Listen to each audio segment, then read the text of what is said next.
Hey guys, Sean coming to another Diablo 4 video. All right, so in this video, what we're going to talk about is going to be simply the simple fact that hey, I did go ahead and I beat the main storyline. My thought on it was okay. I didn't really pay a whole lot to the attention. However, I did notice a few things that I think really should change in Diablo 4.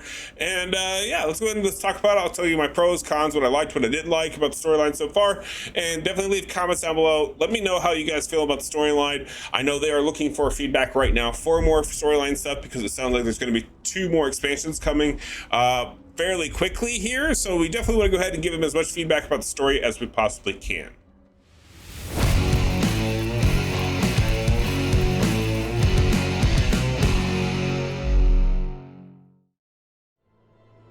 All right, so like I said, guys, I did not actually pay that much attention to the storyline. So I'm gonna go ahead and I'm gonna start this video literally starting off and saying like, hey, I don't really know how good the storyline was. I've heard a lot of good, I've heard a lot of bad.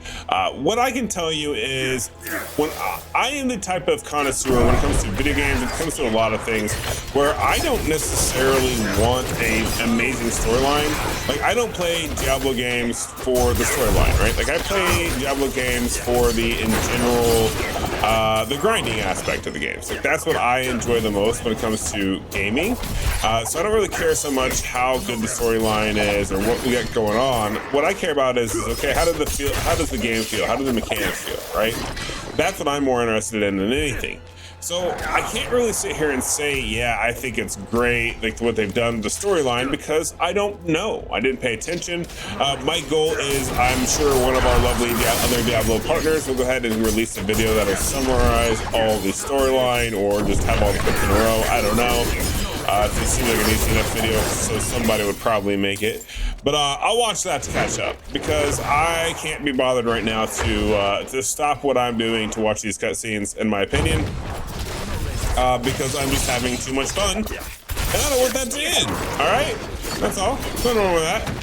But what I want to go ahead and say though is, when playing Diablo 4 so far, playing the storyline, there's some goods and there's some bads. There's some pros and there's some cons. One of the things that I really didn't enjoy that much is we had some issues with storyline progression and other players like being in my party.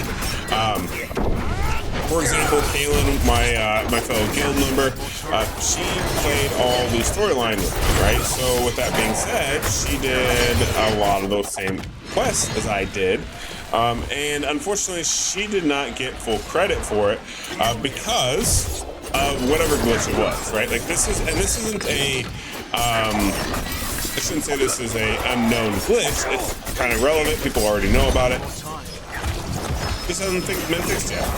But that kind of irritated me a little bit because I'm the type where I don't care about the storyline, but I would love to play with my friends. And unfortunately, because of that situation, we both just finished the storyline independently, so that because we have that issue, right? Like something like that to me is definitely a revolve around the storyline because it shouldn't have affected anything, right? Like, why did the storyline have anything to do with the progress mission completion glitch or anything like that? You know what I mean? Like, it's just one of those situations. Now, I could be reaching here. I don't know. Maybe I am. Who knows? But in my opinion, that's kind of stupid. The other thing that I want to kind of point out is when playing through the beginning here, you couldn't play with your clan members. The clan was useless. Not that the features are great to utilize the clan, but you couldn't really do a whole lot with it. So that's kind of like, okay, well, that's fine. The storyline, it seemed pretty quick. It wasn't like it was one of those situations where like, oh yeah, this is a super long storyline. It was actually a little different than that, which is cool because I don't like super long storylines because obviously, as we've already had this discussion, I don't care about the story of the game. But I do like that they go ahead and they went and ended it soon. Now I just can do my capstone dungeon and I can go into the next difficulty. I would love to be able to do that ASAP. And as soon as I do, I'll have a video on it talking about my journey to get to that point, right? But overall, not terrible. Not necessarily the best experience going through this campaign mode, but definitely not the worst. If you guys haven't already watched the video that I had released earlier than this one, like the morning before this video came out, because in there, that's my dummies guide for Diablo 4. And the reason why I say watch it is because it'll have a lot more information as to why I kind of had a few regrets, because one of the things I do regret is you'll notice I'm level 44 now. Now my build currently is pretty solid. I have all the skill points that I want and what I'm focusing on, obviously with poison damage, poison, critical increased strike damage, overall damage encounters, and then we just finished the damage reduction nodes over here, and now we're actually grabbing some of the other random nodes that I need for the build. But now it feels great, but it did not feel great beforehand. So like level 30, like honestly level 15 to like level 30 was pretty rough. So because I didn't follow my strategy in the video that I released earlier, it really screwed me over. And the simple fact that I'm not having nearly as much fun. And speaking of skill points, I just got another one. Let's go, baby. Let's see where we want to put this one at real quick. Sorry.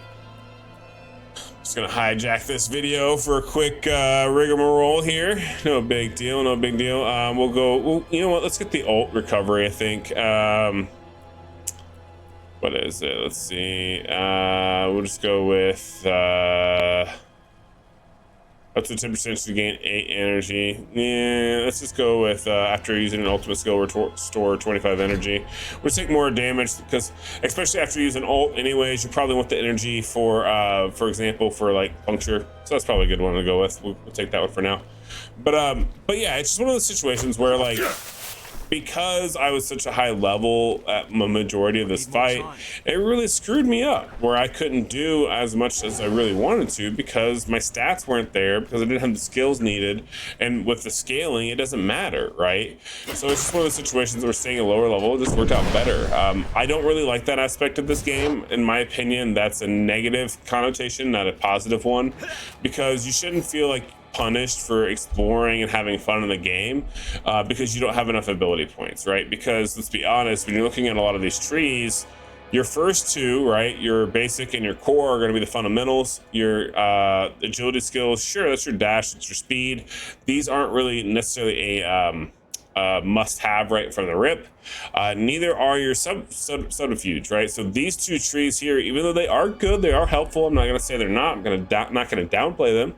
However, these two within getting this level of the game feels hard in between because of it, right? And same thing when you go ahead and you move forward and you go to this one to this one. This is the imbuement skills is the most important in my opinion, because this is where a lot of your meaty damage is going to come, and then the rest of them are just bonus from there, right? So it's just one of those situations where when you stay at a low level, that allows you to go ahead and complete a lot more of the game easier, so that way you don't run into those awkward stages like that as quickly or as easily.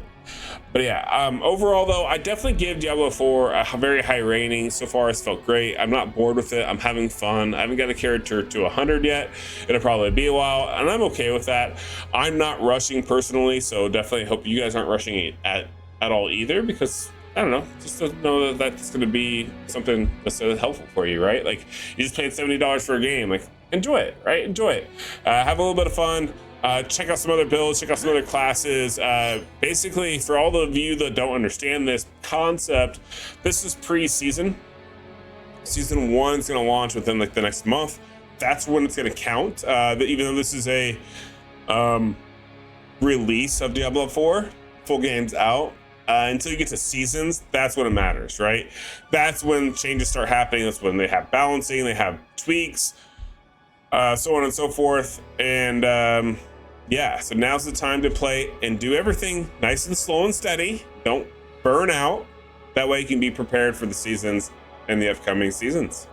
All right, that's gonna kind of do it for this video. I don't want to keep it too long, but overall, in general, enjoying the game. Storyline, I don't know anything about it, but progression, completion of it was pretty good. It was pretty quick.